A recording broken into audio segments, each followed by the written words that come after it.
Bhagavate Vasudevaya. Om Namo Bhagavate Vasudevaya.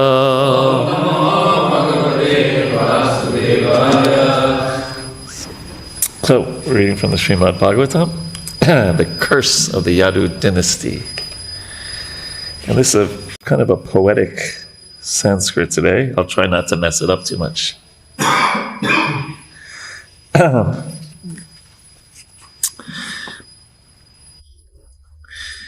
Kim kritam manda bhagyarna Kim vadishyanti no janaha Iti vi valita gehan Adaya mushalam yahu. Kim kritam manda bhagyana Kim vadishanti no jana Iti vivalita gehan Adaya mushalam yudu.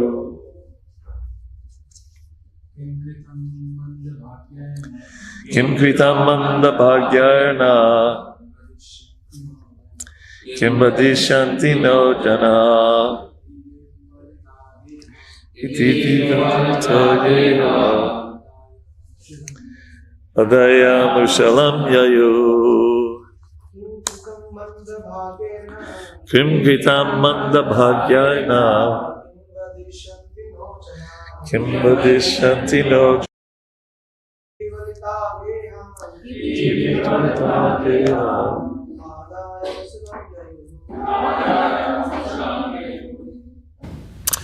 Matajis?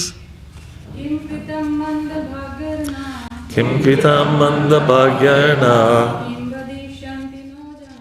Kim vadishanti no jana Iti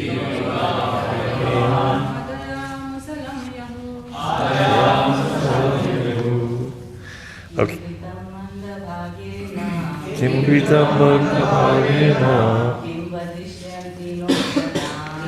Shanti no jana.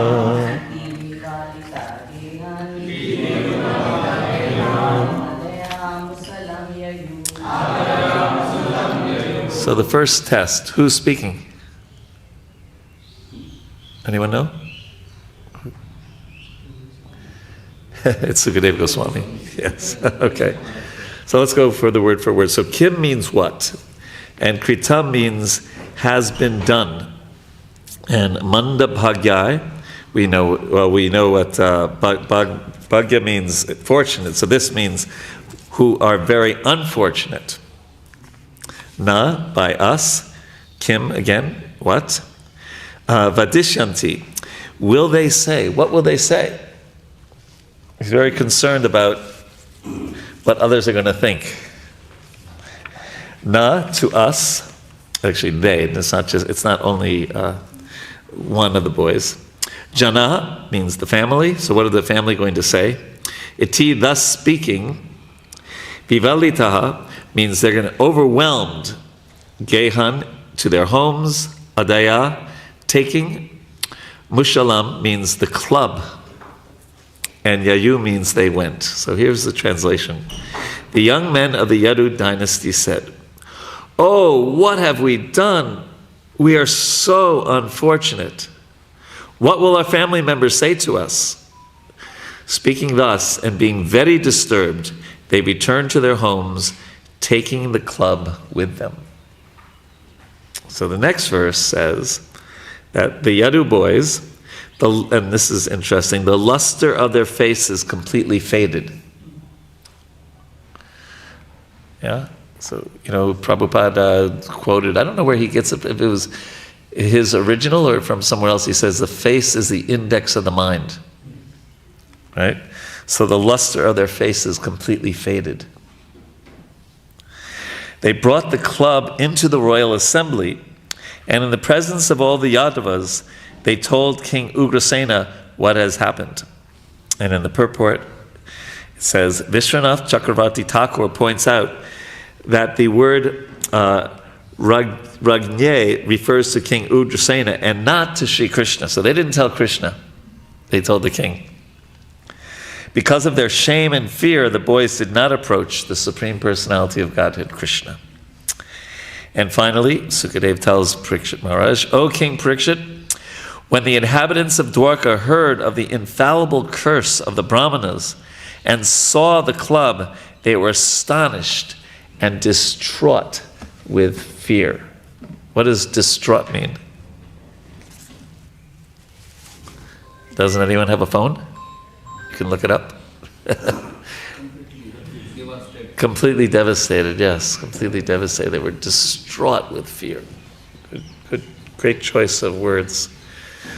Om Ajnana Timirandasya Jnananjana Shalakaya Chakshurun Militam Yena Tasmai Shri Gurave Namaha Shri Chaitanya Manobishtam Stapitam Yena Bhutale Swayam Rupa Kadamayam Dadati Swapadantikam Panchakalpa Tarubhyascha Kripa Sindhubhevacha Patitanam Bhavanebhyo Vaishnavebhyo Namo Namaha Jaya Shri Krishna Chaitanya Prabhu Nityananda Shri Advaita Gadadhar Shrivas Adi Gaur Bhaktavinda Hare Krishna Krishna Krishna Hare Hare Hare Rama Rama Rama Hare Hare.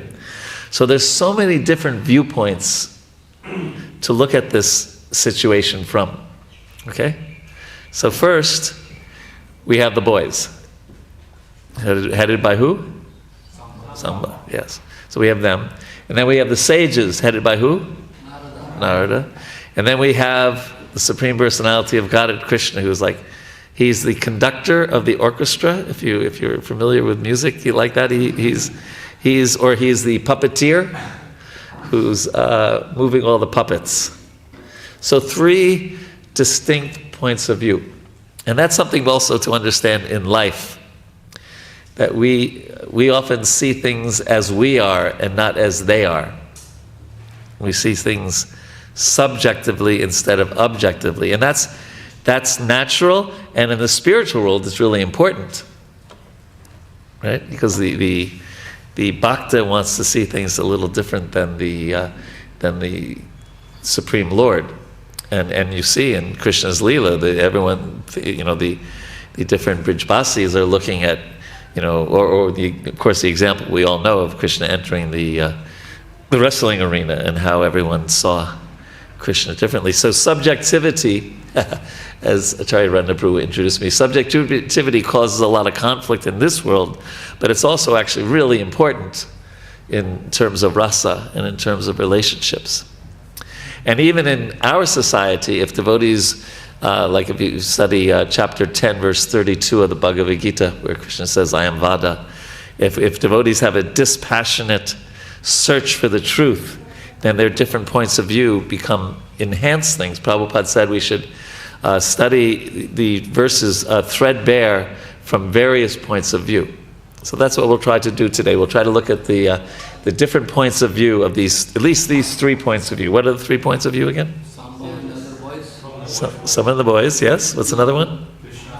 Krishna. And who's the third one? The sages headed by? You are all so good. You know everything, as Satchidananda Swami would say. You know everything.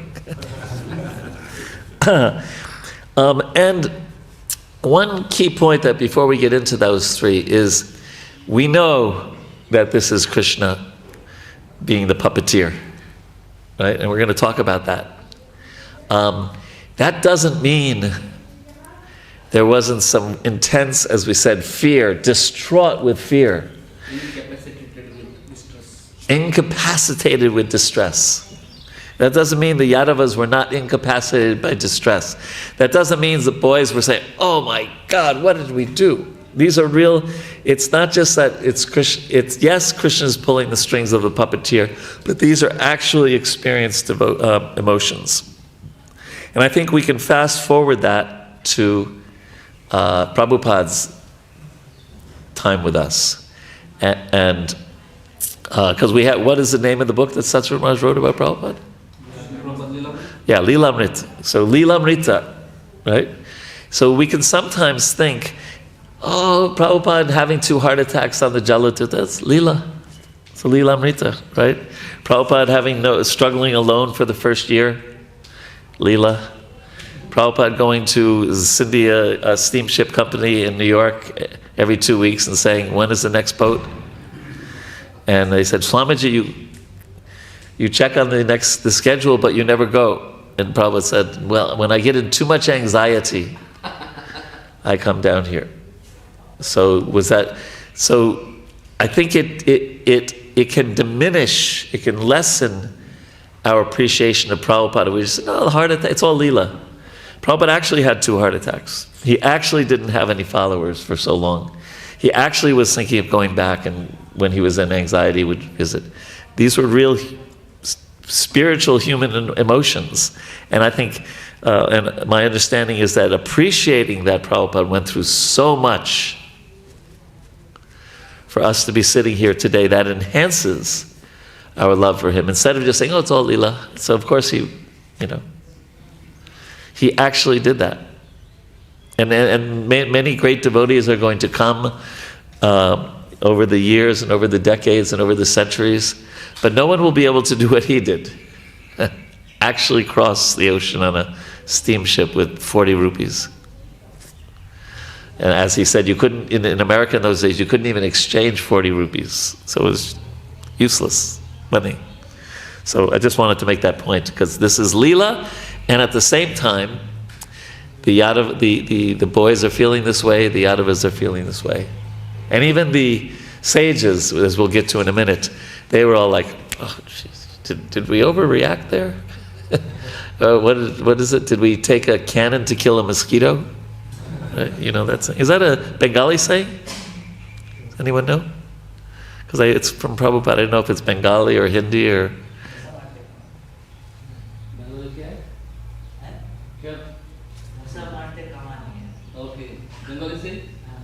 It's a Bengali. There you go. See, it's good to ask in Kolkata what's a Bengali saying. Okay, so let's look at the boys' point of view and some of the lessons that we learned from them. Okay. So first of all, the Maha lesson is an obvious one. Don't offend devotees. What to speak of Narada Muni, right? Don't offend devotees. It's the biggest fear that we should have in life. Death, that's going to come anyway.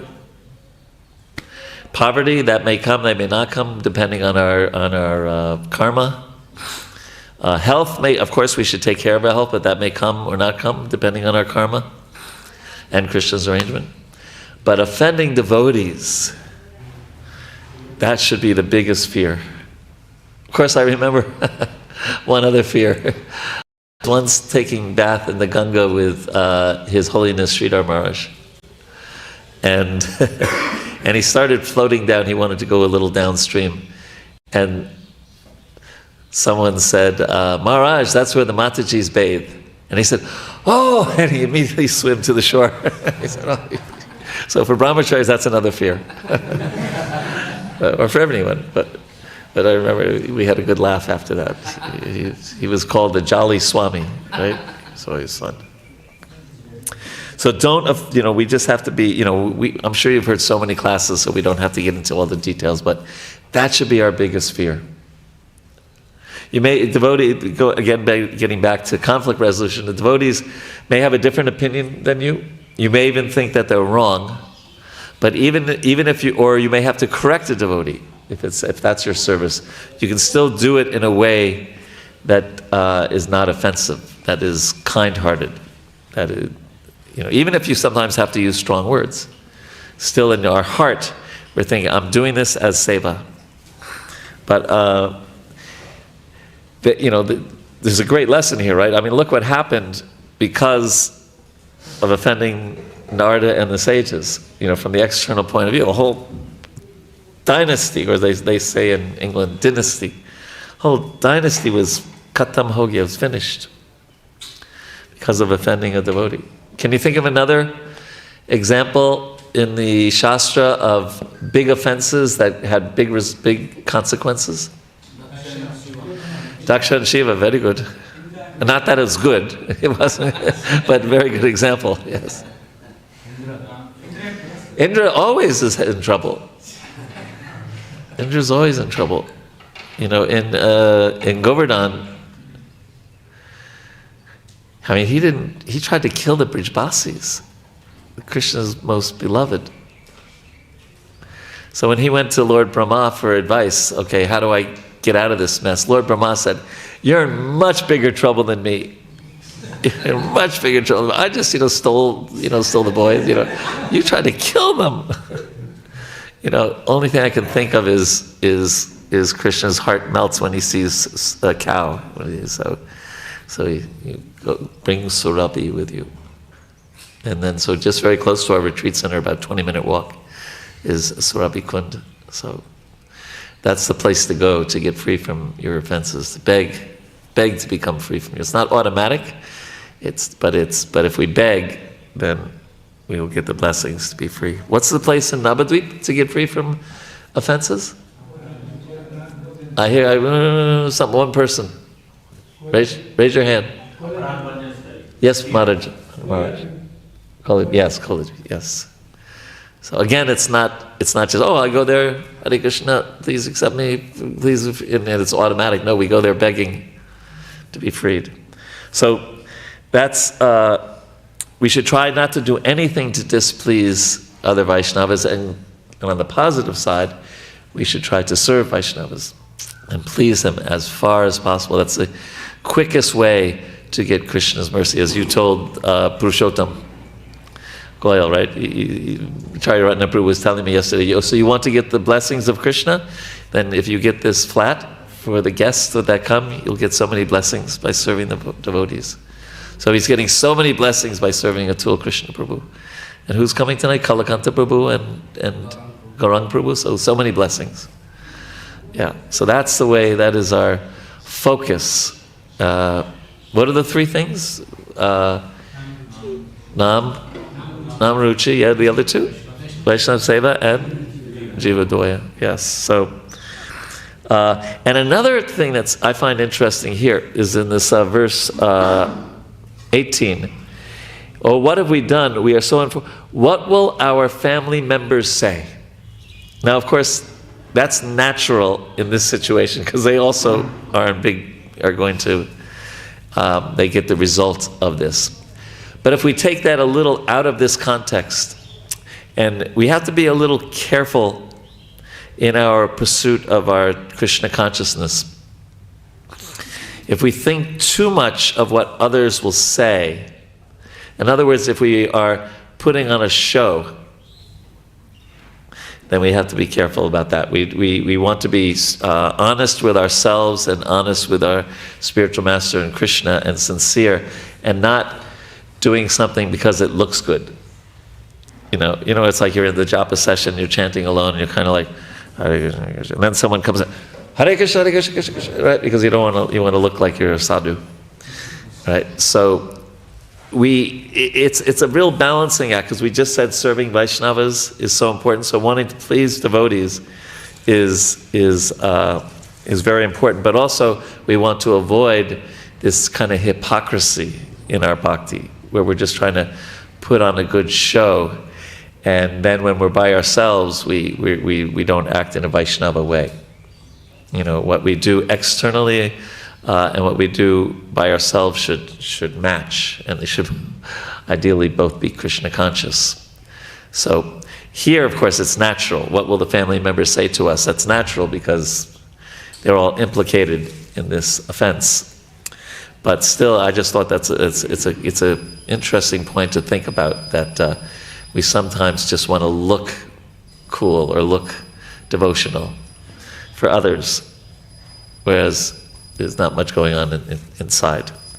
So I think what a good idea is to segment this and see if you have any questions or comments about this, whatever we have discussed so far. Now I know you weren't planning on that, but I was thinking I'll give you a minute to think if you have any questions or comments about anything that we've said so far before we go to the other two angles of vision.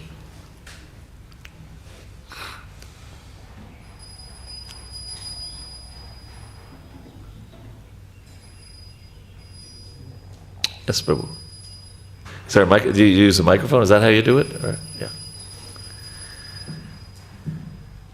So, the second point that you told, we should be honest with ourselves, that because we should avoid hypocrisy in bhakti.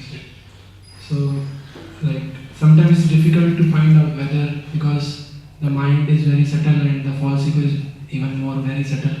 So we are not able to understand whether we are acting properly as per like devotionally, or we are acting being influenced by false ego just to show others. It's difficult to find either I am acting by like from the deep core of my heart, or I am acting influenced by false ego.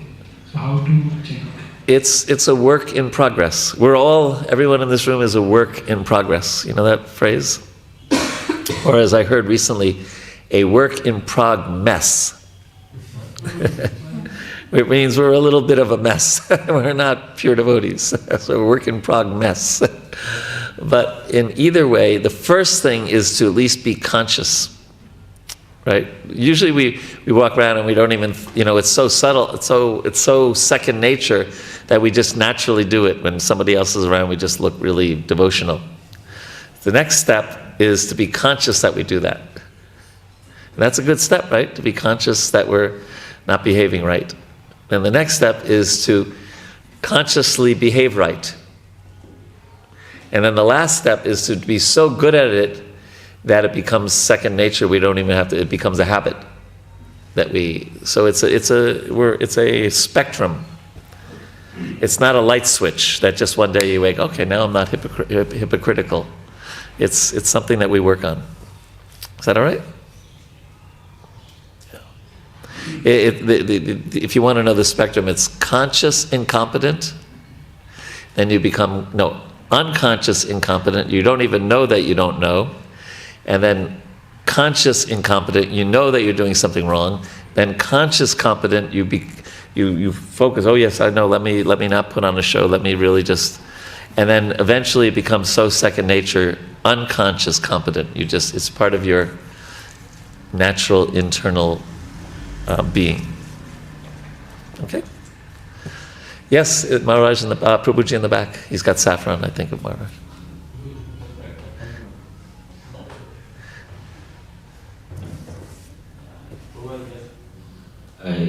You mentioned that the pretentious behavior is related to offense. How is it related? I just wanted to... How's what related?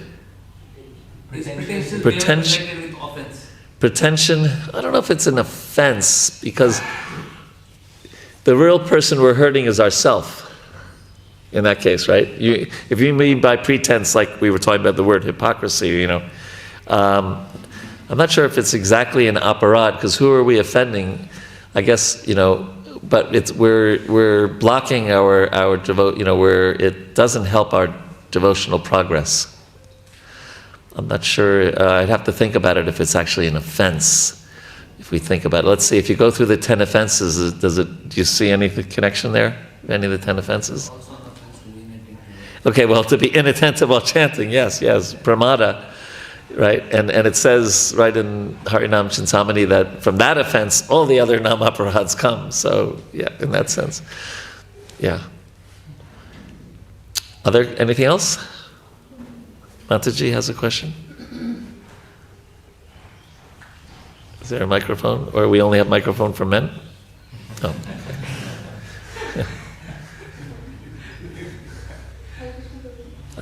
Yeah. Hare Krishna Prabhuji, Pranam.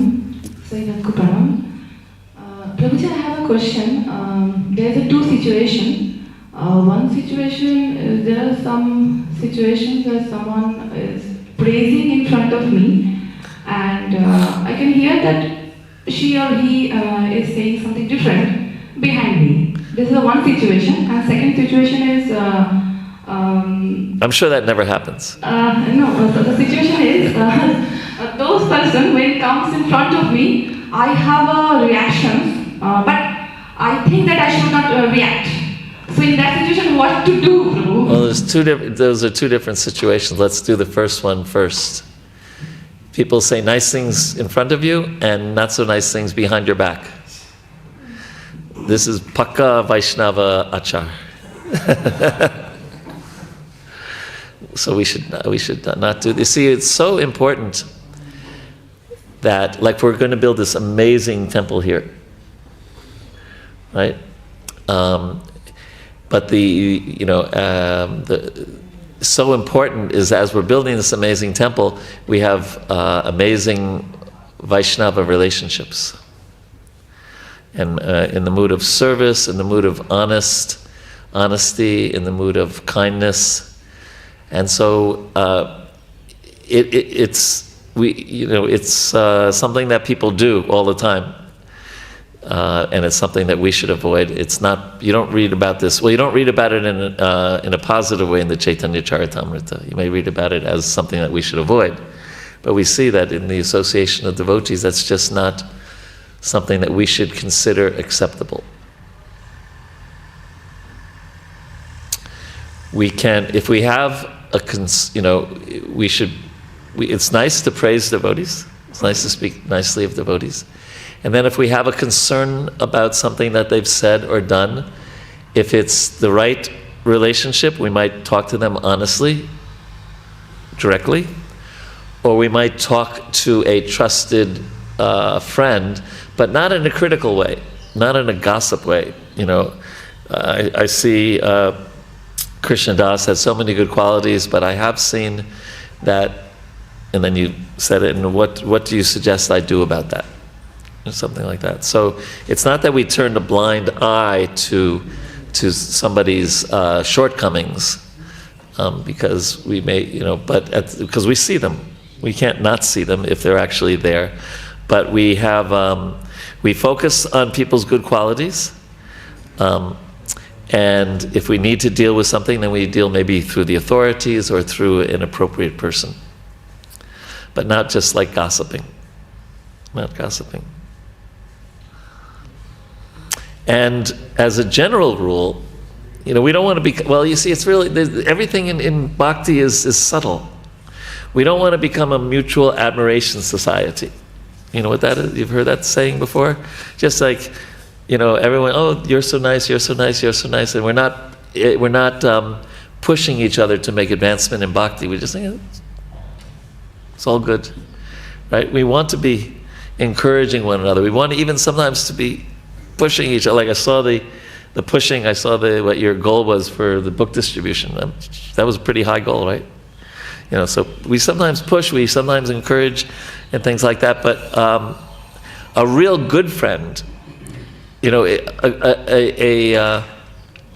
okay friend is someone who says, it praises us and speaks nicely and all that. But a really close friend will say, Prabhu, I think you could really improve in this. It seems that you're doing this wrong. You're doing that wrong. And that's a sign of friendship if we do it in the right way. If there's friendship and you do that, then the person takes it in the right way. If it's not friendship, if it's in a critical mood, then they'll say, what does he know? Right? So we want to be in the mood of sometimes correcting each other, sometimes encouraging each other, sometimes even saying, no, don't do that, do this, but with the purity of heart.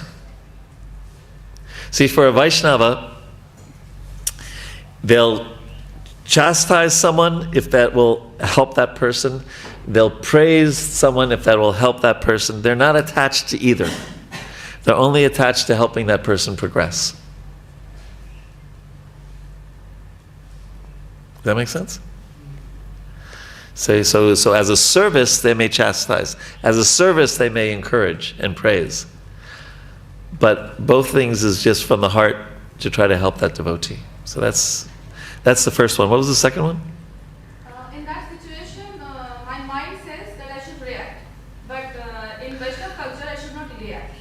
So that you should react in Vaishnava culture. You just react properly. We always react. There's no neutral thing. But when something happens, we want to put a little pause in our reaction and think, what is the Vaishnava, as you're saying, what is the Vaishnava way to react in this situation? Guys. Okay? So we just want to, and therefore Prabhupada wrote 84 books to teach us how to react in this situation. So we'll take one more and then we should go on. I thought I saw a hand somewhere. Brihat? Brihat Mridanga? Oh, over there. Do you all know Brihat Mridanga Prabhu?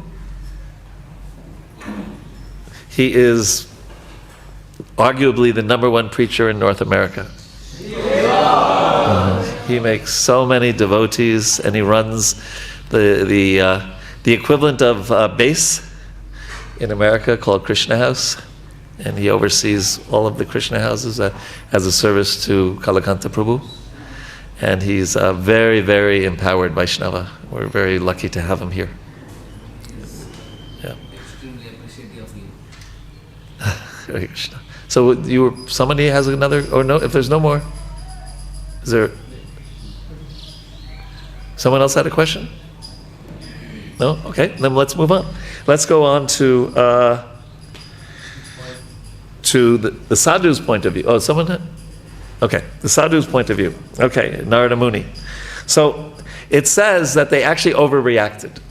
They did take out a cannon to kill a mosquito, right? It was a really dumb thing to do. It was a really dumb thing to do, but they overreacted, and and it's sometimes said, some acharyas say that they acted out of pride. Now, that's one angle of vision. Remember, we said bhakti is subtle, and so that you can look at it from different angles of vision. But they also knew that they had no remorse because they knew Krishna was behind all this. Someone like Narada Muni, obviously, I mean, we can understand. He curses, and then he must say, "Oh, Krishna," this must be. Because generally, we know that. What's an example of Narada cursing to help somebody? Yeah, Nalakuvera Manigriva, right? And what benediction they got. In this case, Krishna he had his plan. So,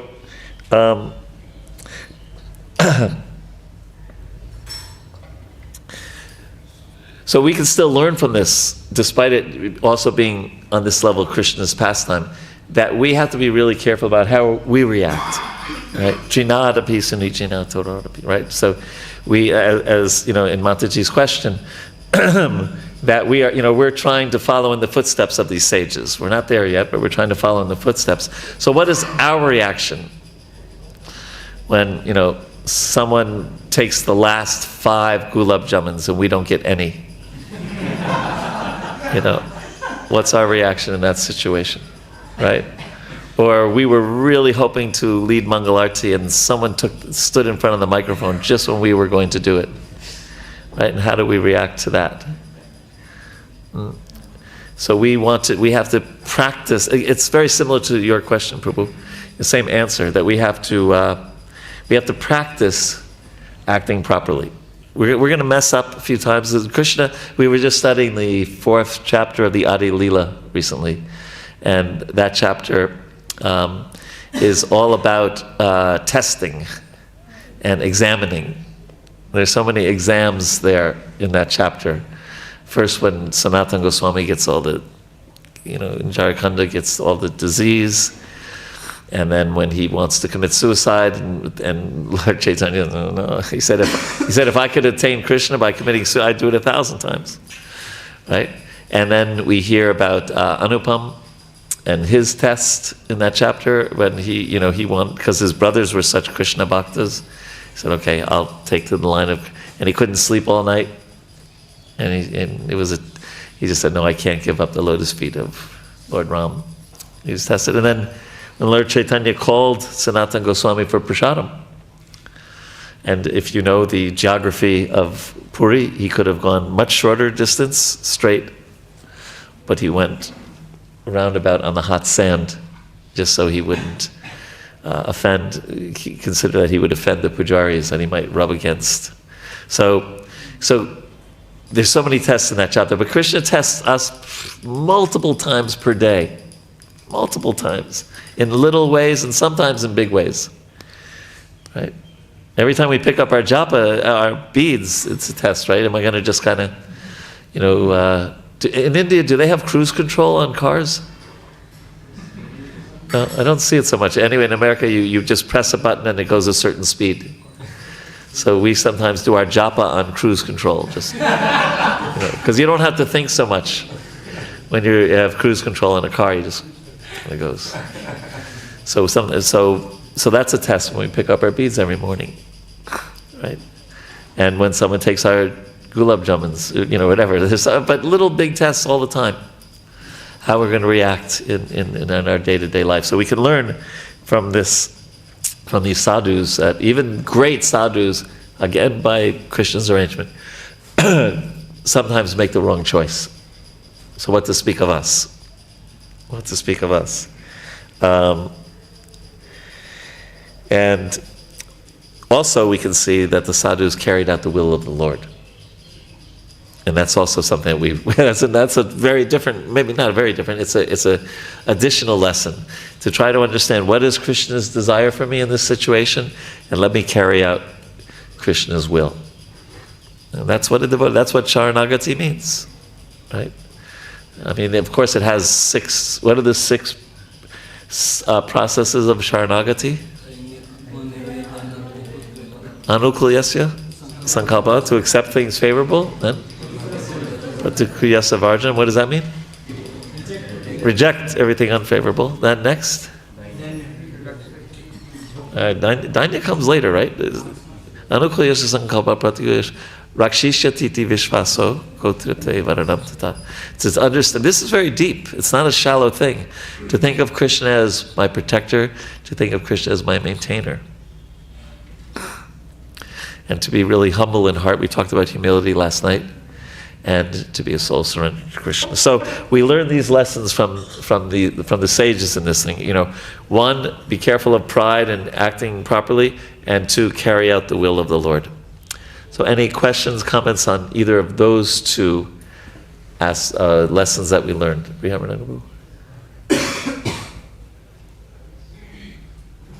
Krishna. Krishna. So, kind of related to both points is you were saying that the sadhu carries out the will of the Lord. Yeah. At the same time, sometimes one. Why don't you have loud enough voice? Oh, because we're recording. I guess kind of the question is, there have been issues in large religious organizations, themselves included, where there are issues with someone in a leadership role. So what do we do practically, depending on our situation? Well, as we say in this kind of it works. If you have issues, we have tissues. Hare Krishna. Now, what was that? How is that connected to the sages? You're saying the sadhu carries out the will of the Lord. Oh yeah. Well, we have to be careful. Well, first, okay. Before we get into that, as you were speaking, we have to be careful to know what the will of the Lord is, right? Like if you're cooking for the deities and you're making kheer and you use salt instead of sugar, and you say, "Oh, it's Krishna's will," right? So we have to be careful about what's Krishna's will and what's our foolishness. And that sometimes takes a little intelligence also, right? Certainly in this case, this is a much more exalted situation, and it's the will of the Lord. So that we have to be careful about. But carry on. Just what do we do? Maybe from different perspectives. If I don't have any authority, what should I do in that situation? If we see a senior who's behaving in a questionable way, well, first we check our heart.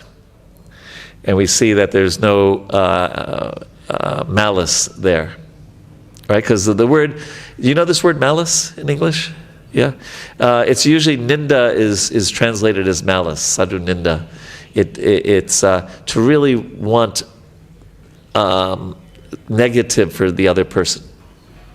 So we first check our own heart and see if there's malice, or if we really want to see that this person, whatever they may or may not be doing, is corrected and they have a clear path back to Krishna. So that's the first thing. And then the next thing is we're not blind followers, and if we see something wrong, then that's wrong. We accept that. We're not just hallucinating. like that. Although it's such a balance. Like everything is subtle. What is it said? Yesterday was Nityananda Trayodasi, and what are you supposed to think if you see Lord Nityananda walking into a liquor store? He's going to buy Johnny Walker. I don't know what the alcohol here is in America, in India, but no, right? He's going there to preach. That's the assumption that we make. So we also, it's a balance. We see something and we might check with another devotee. I saw this. Am I thinking right that is incorrect? Or so it's a balance. And then we, in the case of a senior devotee, if we're not senior like that person, then we probably approach someone who's on that person's level. And, in a humble but clear mood, we say, I saw this, I'm not sure what to do with this. I place this at your hands. And, because sometimes if we can do that early enough, then that person, if they are doing something wrong, can be corrected. And we were talking about this last night, actually, because I was just in Rishikesh, and I was speaking at Vasishta's cave, Vasishta Guha. Anyone been there? Yes? Okay. Yeah, you've been?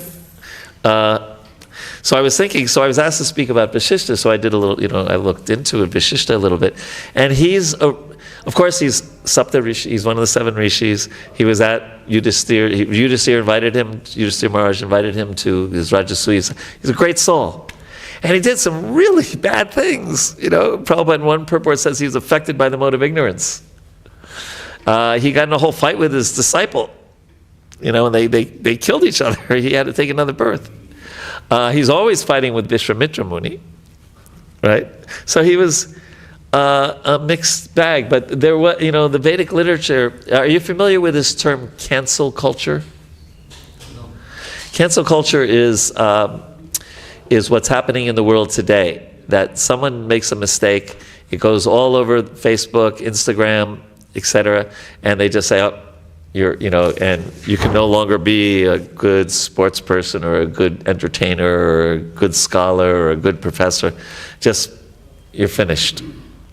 You're canceled. Cancel culture." But the Vedas didn't really have that.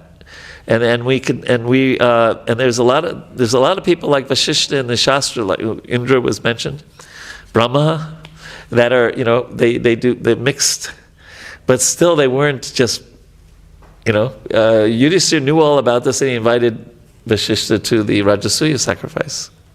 So we don't want to take that part of what's happening in the outside world. Now, of course, if someone's mistreating women or old people or children, that's a different story. If someone's harming other Vaishnavas, then we say you can't do this, you can't do that. That's of course.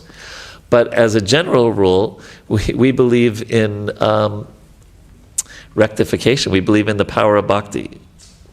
And even Srila Bhakti Siddhanta Saraswati Thakur, I got this confirmed. So I said, is this true? Then I got this confirmed recently. I asked Gauranga Prabhu, because he heard it from Radhanath. Where did Radhanath Swami get it from? So in Srila Bhakti Siddhanta Saraswati Thakur's time, there was a farm in Orissa. Anyone heard of this? There was a farm, yes. A farm in Orissa where sannyasis who had a problem were sent for a year to do menial service, just cleaning, cooking, just menial service. And after a year, they came back to the preaching field as sannyasis. So go figure, right?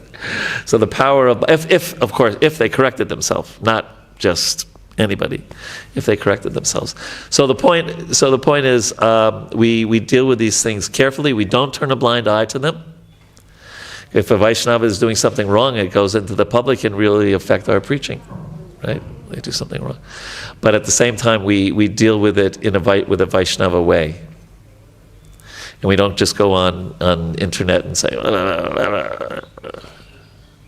I was so happy. I went to an initiation by Vaisheshika Prabhu. He did in Govardhan recently. And he follows all the 4 rules, chanting 16 rounds. But he says, I have a request. And he said, my request is that you never hear any Vaishnava criticism on the internet. You never. And I was like, that was the best. For me, that was as important as the 4 regular, I mean, not literally, but so important for their Vaishnava. And you never go on the internet and criticize a Vaishnava. And I just thought that was, if our society all over the world had that vow, it would be really wonderful. So does that answer your question? Shall we carry on? Time is running. So who's the last point of view? Very good. He has his plan for each one of us and for the Yadu dynasty. He has his plan for each one of us also. And he uses his devotees to carry out that plan. Right? What's an example of that? Arjuna, yes. Bhagavad Gita, yes. Nimitti. Parikshit Maharaj, okay, yes. Any others? Prabhupada, maybe? Yes. He uses his devotees. Prabhupada, or what did he say? Prabhupada said, Krishna could spread ISKCON in 18 days, but he's waiting to give you the credit. Right? So he has his plan, and he has something called Icha Shakti. What does Icha mean? Desire. So just by his desire, things happen. So he wanted this to happen, it happened. But you know what's something that's really interesting? Icha Shakti doesn't exactly work all the time in Braj. Because Krishna's desire is not as powerful as the love of the devotees. So it's explained, Krishna didn't want the cowherd boys to enter into Aghasura. He actually didn't want it. And he was so shocked that even though he didn't want it, he's like, I thought I was all powerful.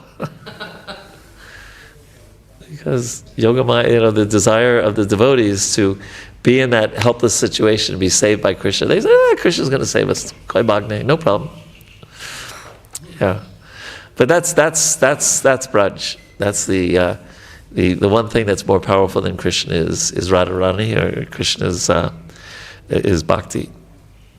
And that's why it's Sadurlabha, right? We study the 6 symptoms of bhakti in Bhakti Rasamrita Sindhu. One of them is Sadurlabha. Because it's so powerful. What is that? Vishishyatiti Vishvas? What? No, I'm getting my Sanskrit. What's the name for, what are the 6 symptoms in Sanskrit of? Wait, what's the first one? No, not Anukul Yasa. The 6 in the Nectar Devotion. Kleshagni? Subhada. Okay, so that's in sadhana bhakti, right? Those are the 2 that can manifest in sadhana. And Sadurlabha means, what was it? No, it was all auspicious. Yeah. Then the next 2? Moksha Lagunakrit, or? Yeah. Shri Krishna, yeah. And that last one is, it's so intense that nothing else can enter it. It's like if you take gold and if you put it in water, no water enters the gold at all. So nothing enters that devotee's heart except Krishna Bhakti. That's prema. And that controls Krishna. So Krishna has his plan, and he has his plan for us also. We just have to become an instrument in his plan and surrender. So that's something to really think about deeply. We won't go into it in too much detail at this time, but Krishna has his plan for us. And finally, 2 other last things I just want to say is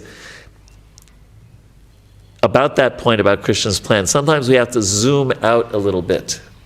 Have you ever had this happen in your life where you're going through something and it's really causing you a lot of anxiety and distress, and you're thinking about it a lot, and then 1 week later, 1 month later, 1 year later, 5 years later, you think, that was Krishna's mercy.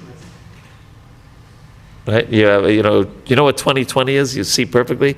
So we sometimes see 2020 hindsight. We see after the fact. Right? So one way we can think of advancing in bhakti is when the time we get in some distress and the time we see it as Krishna's mercy, that time becomes shorter. Or at least we see or at least we think, instead of thinking about this situation so much, we think, what is the lesson here? What am I supposed to do? What is the choice, the Krishna conscious choice in this situation? And the quicker we do that, I think that's one way to think of progressing in Krishna consciousness. Until eventually it becomes second nature. And then Dayabhak, we automatically go back to Krishna. That's what that verse is. And Prabhupada said that verse, 10.14.8, is should be the guide of all devotees. I think there's only one verse in all of his writings that he said it should be the guide of all devotees. Tatenu kamham shikshamikshamano. And one way to look at it is something unwanted happens in our life, and we see what is the lesson here, what is Krishna's desire here, how should I act? With our heart, with our mind, with our words. And then Jiveti Yomukti Padesa Dayabhak. So that's that. And the very last, I mentioned it briefly, is just the power of body language. Right? We saw here about how their what is it? The luster of their face is completely faded.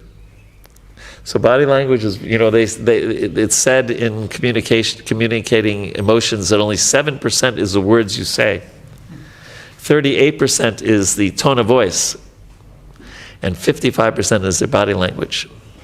So also in our preaching even, we be a little careful about our body language, how we're, when you're listening to someone, you don't just listen with your ears, you listen a lot with your body. Right? If I'm talking to you and I'm like this, I'm listening if I'm like this. It's different. Lord Chaitanya, do you remember how he wanted Sanatana Goswami to get rid of his chadar? Did he say anything? No, he just kept looking at it, right? And Sanatana Goswami got the message.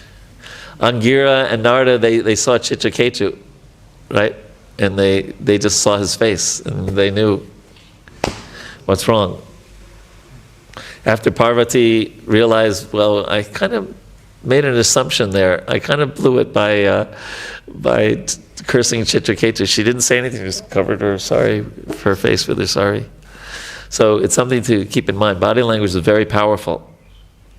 And even, and especially, when we're preaching, there's this great letter that Prabhupada wrote, Balavanta Prabhu, 1972.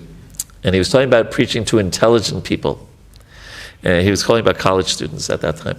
But he said it's a beautiful letter. We know the letter. You know the letter very well. But I think it touches on this point that Prabhupada didn't say, you should just inundate them with Bhagavad Gita shlokas one after another. No, he said you should listen to them. And the other thing, really interesting, he said appreciate their point of view. Now, college students, 1972, I think their point of view was drugs, sex, rock and roll, and Mayavad philosophy. But still, he said, if you appreciate their point of view, they very quickly will be interested to join us. And he gives the example of Lord Chaitanya sitting for 7 days and not saying a word. And even Krishna listening to Arjuna in the first chapter of the Bhagavad Gita, although Arjuna wasn't speaking on the spiritual level. So in this way, he said, yes. And I remember talking to Radhanath Swami when he was doing university preaching in America. And he said, the less he spoke about Krishna, the more devotees joined. The more that he just gave them prasadam, listened to them, became their friend. And the other thing about listening that's so important in preaching is that, you know what a shotgun is? A shotgun. A shotgun has little pieces of shrapnel, of metal, and it sprays it out, right? And so if I hit a shotgun here, it might hit a circle on that wall, right? And so sometimes our preaching is like that. We close our eyes, we shoot, and we just hope something hits. But when you listen to the other person, and you understand their interests, then from the whole Bhagavatam, you can take that one part that will be more like a laser, and it'll go right to their heart, and it'll be relevant to them. So listening is actually a very important part of preaching. We think, no, preaching means preaching, speaking, quoting. But and that is there. But also, especially when we're one-on-one with someone, we listen to them, and you'd be surprised at how attracted they'll become to Krishna consciousness. So thank you. So is there time for any more questions? Okay. Other questions, comments on Krishna's point of view, on body language, or on, what was the last one? 20/20 hindsight. Yes, Prabhu. So, this is a bit moved away from the topic, but the point you're trying to make in the very start that never offend as you go. Yeah. Is there a microphone? Yes, sir. Yeah, there you go. Yeah, it's working. Yes. So never offend a devotee. But what we could do in a situation when there is a problem in the system itself, and despite knowing that the system is not working, you don't feel obliged to question it because it's coming from the higher authorities. And I'll give you an example. In IRS meetings that I've been attending, one message was very clear, and that was that if you are a temple president, then your most important duty is to train future leaders. Right. And make sure that while you are still in the position, that you hand over the power to the next generation, and then help them and train them. Well, yeah, it's not hand over, it's train them first. And then gradually. Yes. Yeah. So, not like, Haribol. Here are the keys, Prabhu, good luck. So the reason for that is continuity. But the other reason also is that it's very common that if somebody comes into the leadership position, it's very common that they never want to keep that position. They want to keep it, or they don't want to. They want to keep it, yeah, they don't want to. And many times we have got excellent examples where some of the temple presidents have made a huge blunder. So instead of a temple president, the better choice would be to have a board of trustees or something. Now you're getting into ISKCON management, which is beyond my expertise. But let's talk about principles. We never thought we were... I joined I was 17 years old, and I just never thought I was going to get old. We used to say, Ravindra Swarup Prabhu once joked that in the 70s, Prabhupada was the only adult in ISKCON. And of course he said when he was in Vrindavan in his last days, and he said, don't think this won't happen to you. But we still didn't think like that. But now, finally, we're waking up. Of course, terrible things like His Holiness Gopal Krishna Maharaj leaving us, and Bhakti True Maharaj, and so many things like that. So we do need to have continuity. And, you mentioned the word system, so this is a management thing, but I'll just bring up one point for the leaders here. It's important that we do look at our systems, because systems can sometimes cause conflict. I'll give you an example from when I was a Sankirtan leader in 1979 in Detroit. And we had a system that whoever won the marathon got to go to Mayapur. And I noticed that there wasn't a very nice spirit amongst the book distributors, because they were unhappy when someone else did better, because they thought, well, they're going to go to Mayapur and I'm not going to get to go. So the next year, 1980, I talked to the temple president. We set a very high goal, like you have here, very high goal. And it was almost unattainable. And we said if we reach that, we would have enough money, we can all go to Mayapur. That totally changed the atmosphere in the Sankirtan party. It totally changed it. Everyone was encouraging one another, and if someone did really big one day, they said, that's fantastic. And we actually reached the goal, and we all went. So my point is, you can look at systems and to see if the system is favorable or could use some adjustment. So like you're saying in ILS, where one of the themes amongst many is let's have a system of favorably turning over things as we get older. and do it in a systematic way instead of, all of a sudden if the leader gets sick or something like that. Anything else? Or did talking about management dampen everyone's Krishna consciousness? Yes, Prabhu.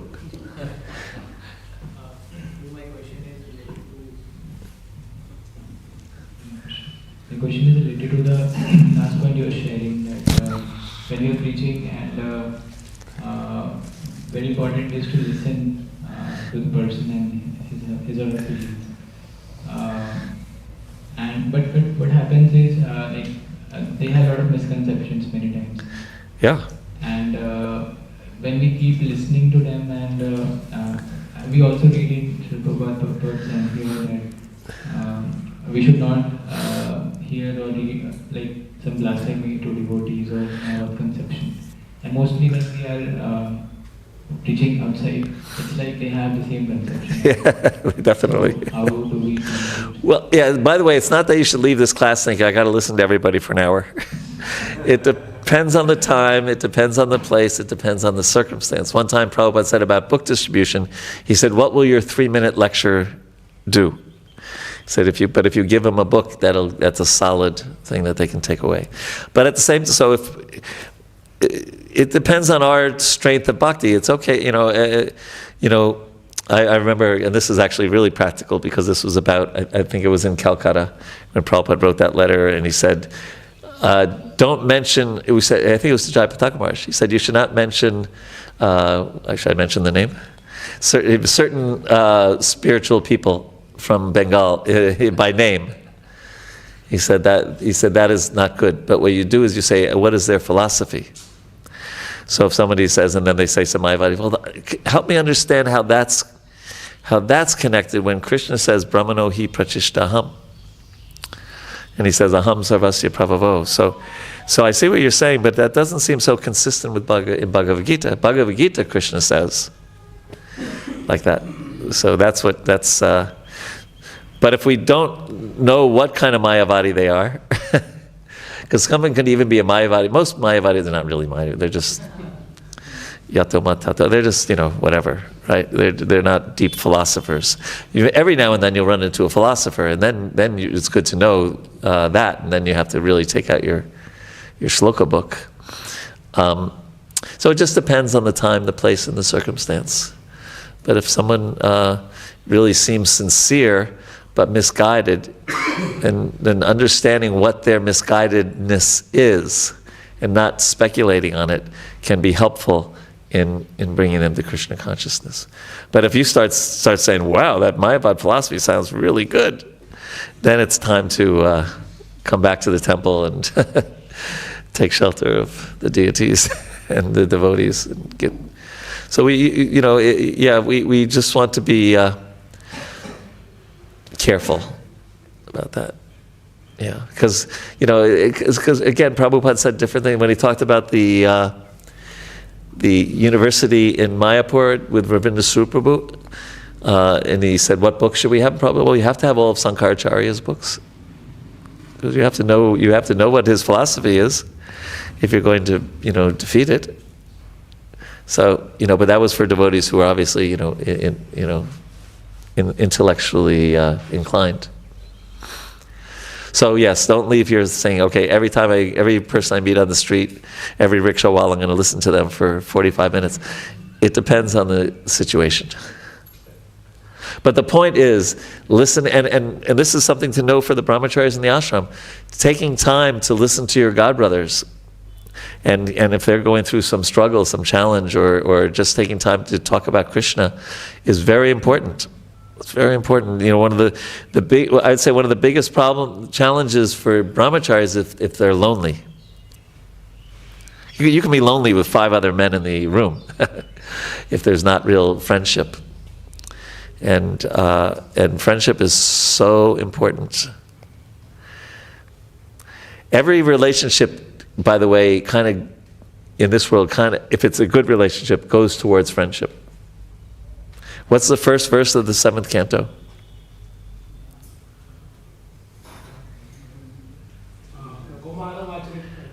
Yeah. Is it? No, brahmachari. Wait, is it the first verse? Anyway, I'm thinking Brahmachari Guru Kule Vastam Dantan Gurohitam, right? What's the third line? The last line. Is there a word friendship in there? Friendship with your guru? Right? So, one thing that Prabhupada could not teach us by example. Now, don't throw tomatoes at me yet. He couldn't teach us how a guru who's very old will deal with disciples who are also very old. Because Prabhupada was 70 and we were 20. So he didn't have disciples that were in their 60s. Right? And you can imagine that. Even my spiritual master, he's 77 and I'm 66. So he once told me, he said, "You're like my younger brother." Because there's friendship. In brahmacharis, you can close your ears for this one, but in a good marriage after 20, 30 years, there's no romance or anything like that. It's friendship. And you serve each other. Or Vanaprastha is like that. You go to holy places, together and visit. That's all gone. So relationships kind of flow towards friendship. So it's really important that we have friends in Krishna consciousness, that is someone we can actually talk to about our victories and also our challenges, and know that we trust this person so well it's not going to end up on Instagram tomorrow or Facebook or gossiping about it, but they're actually going to listen to us. And listening is an important part of friendship. And it's very, very important for everyone to have friendship. Everyone needs, and you don't need to have 500 friends. If you have 1 or 2 or 3 people you can really reveal your heart to, you're very, very fortunate. Very, very fortunate. And friendship is a verb. Now, it's not really a verb if you know it's a noun, but it's really a verb, right? Just like, you have to work on it. If you don't have a lot of friends, you have to find somebody. Work on it. Develop friendships. Listen to them. Serve them. Make it a priority in your pursuit of Krishna consciousness. If you don't have that, and if you do, you have to keep nurturing it. Just like your relationship with Krishna, we have to work on it. So, it's something to actually take very seriously, to have friends in Krishna consciousness. Prabhupada told Bhurijan Prabhu, he said, I'm trying to get the exact quote. I should know it. If you don't make friendship with devotees, if you don't make friendship with devotees, then you'll be forced to make friendship with non-devotees. And if you make friendship with non-devotees, you won't be able to follow the regulated principles. So it's so important to have friends in bhakti. Don't think of it as like something, it's just me and Krishna, or me and my guru. It's like, I really should end, Prabhu. Prabhu's so tolerant. But in Vrindavan sometimes, especially when Gopal Krishna Maharaj was there, and you know how you greet the deities and you take Charnamrita, and of course the temple room is just packed, right? Temple rooms, anyone who's been to Vrindavan, it's just... And so how's Gopal Krishna Maharaj going to get from taking the Charnamrita to do the Guru Puja, to offer a Guru Puja, right? So, neophyte disciples were like bulldozers. You have a bulldozer here, I think, and just like pushing them, and like offending devotees so that their guru wasn't, could get. And Maharaj was like, no, stop, right? So, because some people, it's like, just like a neophyte, right? One of the symptoms of a Kanishta is they only serve Krishna and devotees. So sometimes it's Krishna and Guru, but nobody else. Right? So that's not it. It's Krishna, Guru, and Vaishnavas, right? And so yes, they should make room for Maharaj, but they could do it in a more Vaishnava way, please. Maharaj is coming, like that. Instead of devotees were flying here. This way. So friendship is very, very important. I don't know how we got into this topic of friendship, but anyway, it's very, very important. So it's 20 after Prabhu. So thank you very much, and thank you for this wonderful project, and for everyone here who's serving Nitai Gauranga, Srila Prabhupada, and Acharya Ratna Prabhu. Hare Krishna. Glories to Srila Prabhupada. His Grace Vraja Bihari Prabhu. Thank you very much for Some of those things you already heard me say.